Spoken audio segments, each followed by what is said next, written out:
Et à propos de dépenses publiques, on cite parfois l'exemple britannique. Les économies réalisées sont, c'est vrai, conséquentes, mais en voici peut-être la face cachée. Une pluie de nouvelles taxes ou de nouveaux prélèvements plus ou moins discrets.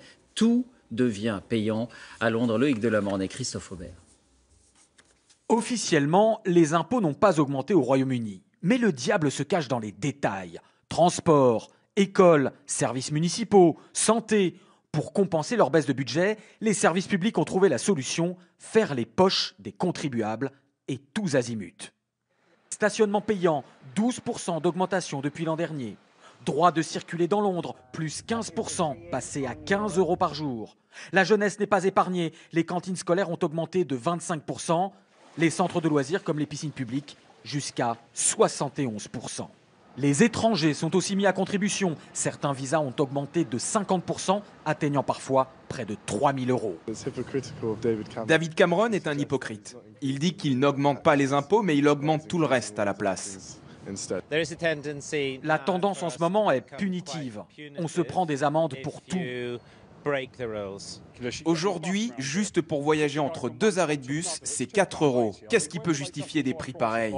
L'exemple le plus frappant touche la justice. Divorcer, porter plainte au prud'homme, tout est plus cher et une nouvelle loi vient de consterner les magistrats et les avocats. Les frais judiciaires sont beaucoup plus faibles si vous plaidez coupable.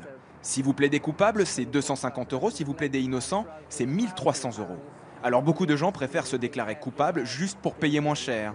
On sait qu'ils sont innocents, mais c'est la triste réalité. Et ça, même les juges le savent. Alors que l'inflation est quasi nulle et ne peut donc expliquer ces hausses, pour cet économiste, pas de doute, il s'agit bien d'impôts déguisés. Les hommes politiques sont toujours critiqués quand il s'agit d'augmenter les impôts. Mais c'est plus dissimulé quand on relève les prix des billets de train ou les frais d'inscription à l'université. Donc c'est un moyen pratique pour eux de diluer leurs responsabilités. Et jusqu'au bout, les Britanniques vont devoir supporter ces nouvelles taxes déguisées. Le prix moyen des frais funéraires a augmenté de 11% par rapport à l'an dernier. Le coût d'un enterrement a grimpé d'environ 200 €. Au Royaume-Uni aujourd'hui, même mourir coûte plus cher.